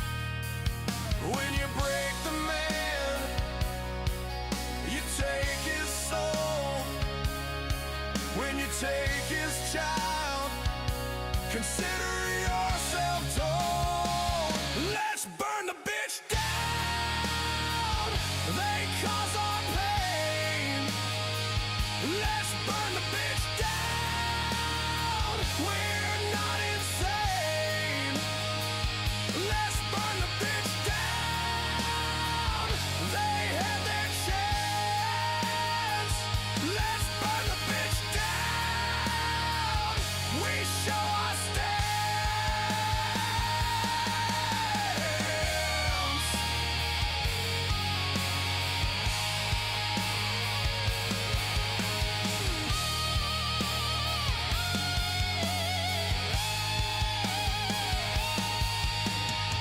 We won't stand for this anymore. Here I am, let's settle the score. I don't wanna bust your balls. Your honor, you need to fall. You lie almost every day. Pissed off parents are on their way. You can get away with this anymore. I'm scared when they pound on the door. You think this is a joke? You'll know better when you smell the smoke. We won't stand for this anymore. We are parents headed to war.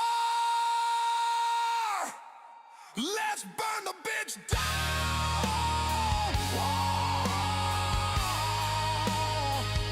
Let's burn the bitch down. Let's burn the bitch down.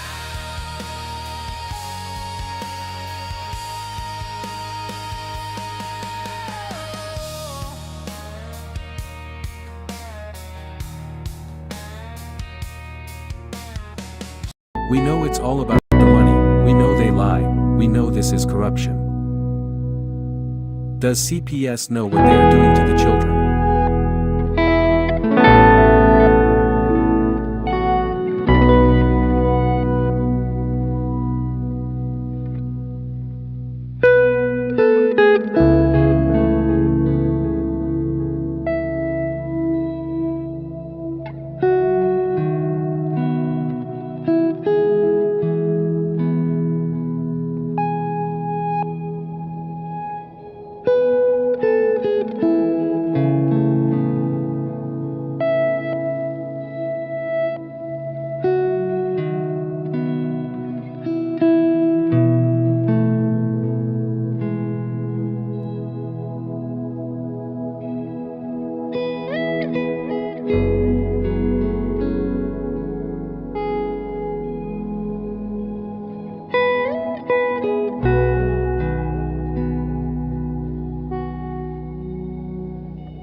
said don't fight the system. They said stay quiet.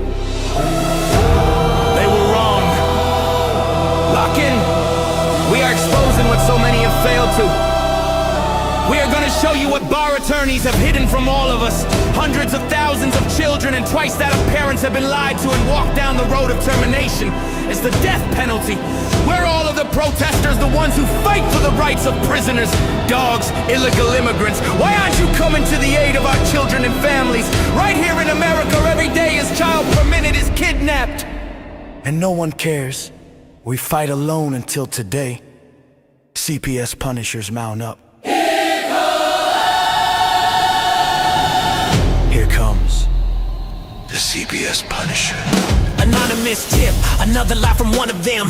No warrant, no proof, just a badge and a grin. Stealing kids like trophies, thinking they'll win. Mama crying on the porch, daddy in the cage. System wrote the script, but the CPS Punisher just flipped the page. The educator they banned, I see every violation, every forged line, every ex-part hearing, every stolen time. One tap of the app and the truth ignites. Welcome to the CPS Punisher, now we can fight. CPS and the courts have lied to us all. The courts will not disgrace the family. CPS Punisher, here to avoid the chains and expose the game. CPS Punisher, the educator they never wanted you to find. Punisher, one tap and their empire cracks. We rise, we take our kids back. The app is called the CPS Punisher. I'm the cape in the shadows, the skull in the night, the binder full of secrets and weapons you all need. Ab initio, watch me void that lie. Fourth Amendment armor, watch the tyrants cry. Falsified drug test gone in a flash. I see Tebio, warrior, due process king. Every parent hero when the hotline rings. I call it justice. Download the truth, now the system busts us. From the courtroom to the streets, hear the battle cry. The CPS Punishers arrive. Kiss your bar asses goodbye. They tried to silence us, now we're the loudest voice in the room.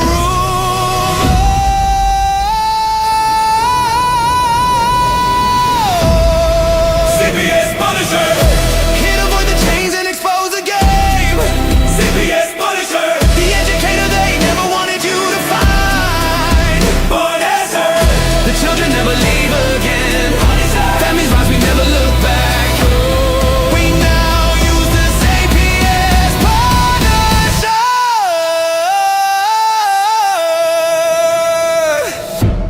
This ain't revenge, this is reunification. This ain't rage, this is resurrection. Open the app, step into the fight. You ready? CPS Punisher, the app you need when they took your kid. CPS Punisher, the truth they hid, now the truth gets lit. Punisher, download the power, take back the throne. Punisher, you're never alone.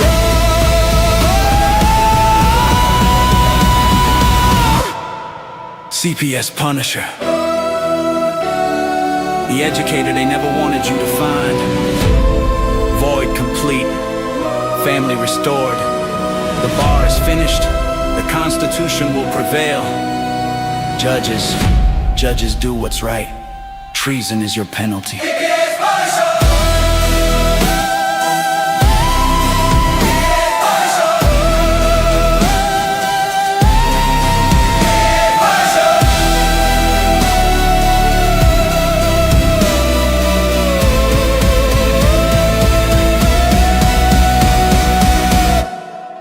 Here comes the CPS Punisher.